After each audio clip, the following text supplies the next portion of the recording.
আসসালামু আলাইকুম everyone, welcome to my channel recipes by Filza's mom. আজকে চলে আসলাম কাঁচা খেজুরের রস দিয়ে তৈরি সম্পূর্ণ ভিন্নধর্মী একটা পিঠার রেসিপি নিয়ে। আজকে আমি আপনাদেরকে বানিয়ে দেখাবো চালের গুঁড়া আর কাঁচা খেজুরের রস দিয়ে তৈরি মজাদার ভাপা পিঠা। কাঁচা খেজুরের রস মানে হচ্ছে এই পিঠাটি তৈরি করতে কিন্তু কোনোভাবেই খেজুরের রসকে জাল দেওয়া যাবে না। খেতে অনেক বেশি সুস্বাদু এই পিঠাটি চট্টগ্রাম অঞ্চলে বেশি জনপ্রিয় হলেও এখনো পর্যন্ত কেউই এই পিঠার রেসিপিটি ইউটিউবে আপলোড করেনি। ইউটিউবে অনেক খোঁজাখুঁজির পরেও কিন্তু আমি এই পিঠার রেসিপিটি খুঁজে পাইনি। আসলে এই পিঠাটি কিন্তু খেতে এতটাই বেশি সুস্বাদু হয় যে তা আমি আপনাদের সাথে শেয়ার না করে পারলাম না। তাই আমার আজকের এই সম্পূর্ণ ভিন্নধর্মী পিঠার রেসিপিটি দেখতে চাইলে আপনারা ভিডিওটি শেষ পর্যন্ত দেখতে থাকুন। আমি আশা করছি আমার আজকের এই পিঠার রেসিপিটি আপনাদের কাছে অনেক বেশি ভালো লাগবে। সো আর কথা না বাড়িয়ে let's go to my kitchen and cook.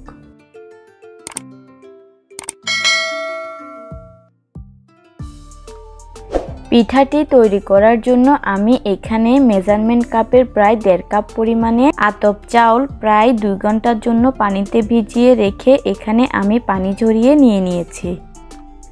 এরপর এই চাউলগুলোকে একটা মিক্সার গ্রাইন্ডার জাগের মধ্যে নিয়ে ভালো করে গুঁড়া করে নিতে হবে। তবে এই পিঠাটি বানানোর ক্ষেত্রে চাউলগুলো গুঁড়া করার সময় পানির বদলে কাঁচা খেজুরের রস ব্যবহার করতে হবে। কোনোভাবেই কিন্তু পানি ব্যবহার করা যাবে না।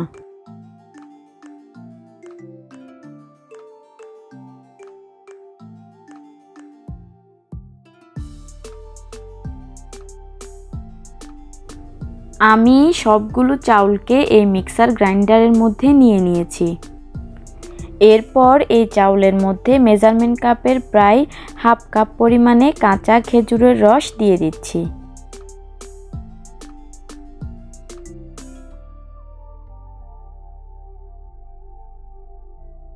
এখন মিক্সার গ্রাইন্ডারের ঢাকনাটা লাগিয়ে আমি চাল এবং খেজুরের রসগুলোকে ভালো করে ব্লেন্ড করে নিব।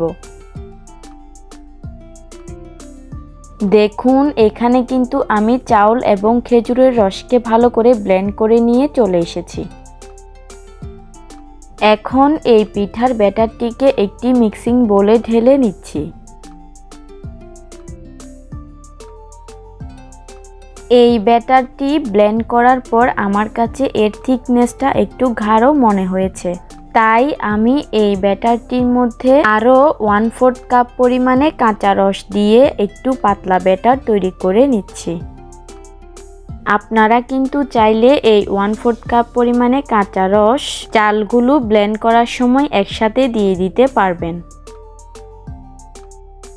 এই পিঠার ব্যাটারের থিকনেসটা কেমন হয়েছে তা আপনাদেরকে আমি দেখিয়ে দিচ্ছি।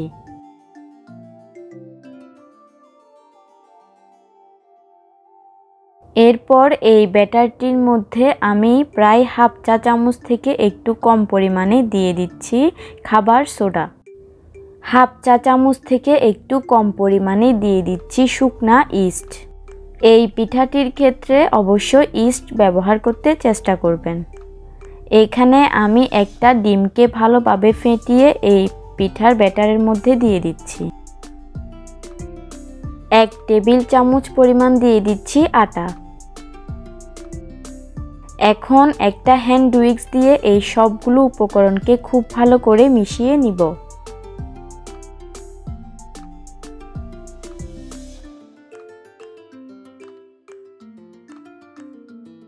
সবগুলো উপকরণ মিশিয়ে নেওয়ার পর আমি আপনাদেরকে এই পিঠার ব্যাটারের থিকনেসটা আবারও দেখিয়ে দিচ্ছি। এরপর এই পিঠার ব্যাটারটিকে একটা ঢাকনা দিয়ে ঢেকে সারা রাতের জন্য একটা জায়গায় রেস্টে রেখে দিব। প্রায় 5 থেকে 6 ঘন্টা সময় পর্যন্ত এই পিঠার ব্যাটারটিকে রেস্টে রেখে দিলে এই পিঠার ব্যাটারটি অনেক ফুলে ওঠে। আমি কিন্তু রাত 12টায় এই পিঠার ব্যাটারটিকে তৈরি করে রেখে দিয়েছিলাম, আর পিঠাগুলোকে ভাপে দিয়েছিলাম সকাল 8টায়।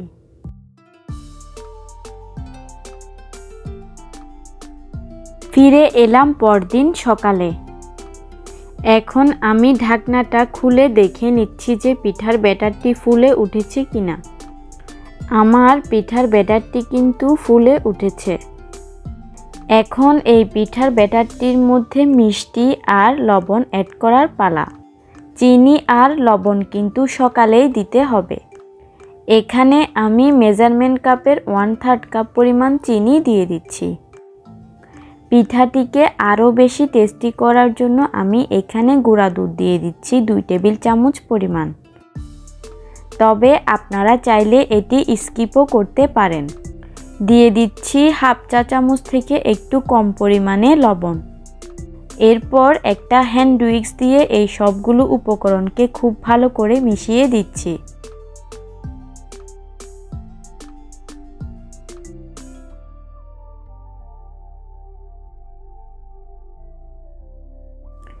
এখন এই পিঠার ব্যাটারটি কিন্তু ভাপে দেওয়ার জন্য একদমই রেডি। এই পিঠার ব্যাটারের থিকনেসটা কেমন হবে তা আমি আপনাদেরকে আবারও দেখিয়ে দিচ্ছি। পিঠাগুলোকে চুলায় ভাপে দেওয়ার জন্য আমি এখানে একটা স্টিলের প্লেট নিয়ে নিয়েছি। আপনারা চাইলে স্টিলের বাটি কিংবা কেক মোল্ড যে কোনো কিছুতেই এই পিঠাটি বানিয়ে নিতে পারবেন। এরপর এই প্লেটটির মধ্যে সামান্য পরিমাণে তেল ব্রাশ করে দিচ্ছি। এখন ওই পিঠার ব্যাটার থেকে পরিমাণ মতো ব্যাটার আমি এই প্লেটটির মধ্যে ঢেলে দিচ্ছি। এই পিঠাগুলো কিন্তু একটু পাতলা হলেই খেতে বেশি ভালো লাগে। তাই আমি এখানে প্লেটটির 1/2 ইঞ্চি পরিমাণে পিঠার ব্যাটার দিয়েছি, কারণ এটি কিন্তু ভাপে দেওয়ার পর আরও একটু ফুলে উঠবে। এখন আমি এই পিঠার ব্যাটারের উপরে নারিকেল কুচি ছিটিয়ে দিচ্ছি। নারিকেল দিলে পিঠাটি খেতে অনেক বেশি ভালো লাগে। এখন এটি কিন্তু একদম রেডি ভাপে দেওয়ার জন্য।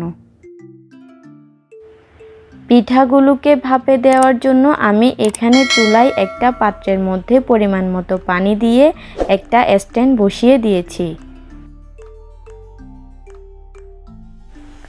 পানিগুলো ফুটে ওঠার পর আমি ওই পিঠার ব্যাটারের প্লেটটিকে এই পানির উপর দিয়ে দিচ্ছি।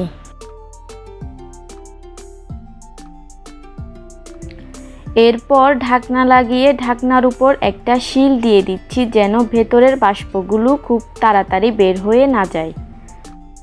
এখন পিঠাটিকে ভাপে সিদ্ধ করে নিব প্রায় 20 মিনিট। ফিরে এলাম ঠিক 20 মিনিট পর।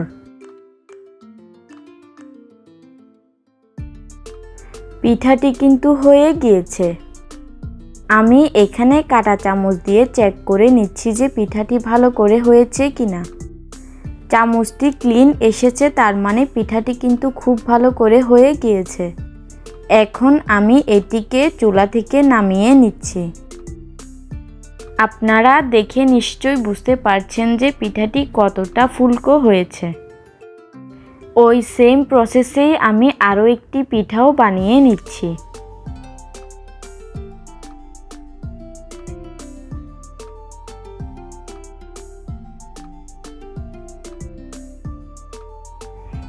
এই পিঠাটিও মাশাআল্লাহ অনেক ফুলকো হয়েছে। আমি একটা কাঁটা চামচ দিয়ে আবারও চেক করে নিচ্ছি।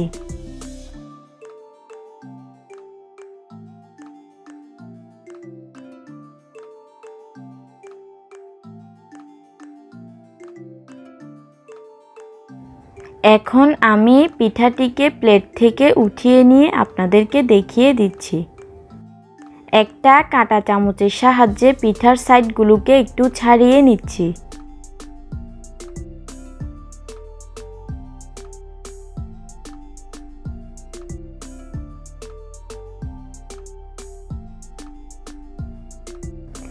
এরপর পিঠাটিকে প্লেট থেকে বের করে নিচ্ছি।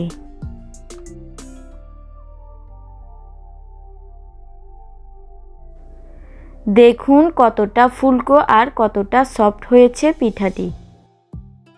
আমি আপনাদেরকে রিকোয়েস্ট করব এই পিঠাটি একবার হলেও বাসায় বানিয়ে আমাকে কমেন্টে জানাবেন।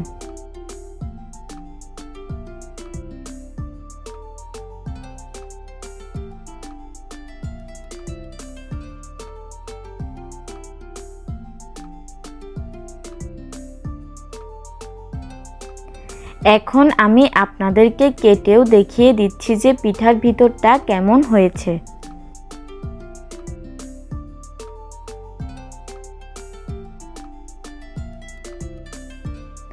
পিঠাটি কতটা সফট হয়েছে আশা করি আপনারা তা দেখেই বুঝতে পারছেন। কোনো রকমের বাড়তি ঝামেলা ছাড়াই কিন্তু তৈরি করে ফেললাম অসম্ভব মজাদার ভাপা পিঠা। আমি আশা করছি আমার আজকের এই মজাদার ভাপা পিঠার রেসিপিটি আপনাদের কাছে অনেক বেশি ভালো লেগেছে। ভালো লাগলে ভিডিওতে লাইক, কমেন্ট, শেয়ার এবং সাবস্ক্রাইব করতে কিন্তু একদমই ভুলবেন না। ভিডিওটি না টেনে এতক্ষণ সম্পূর্ণ দেখার জন্য সবাইকে অসংখ্য ধন্যবাদ জানিয়ে আমি আজ এখানেই বিদায় নিচ্ছি। আল্লাহ হাফেজ।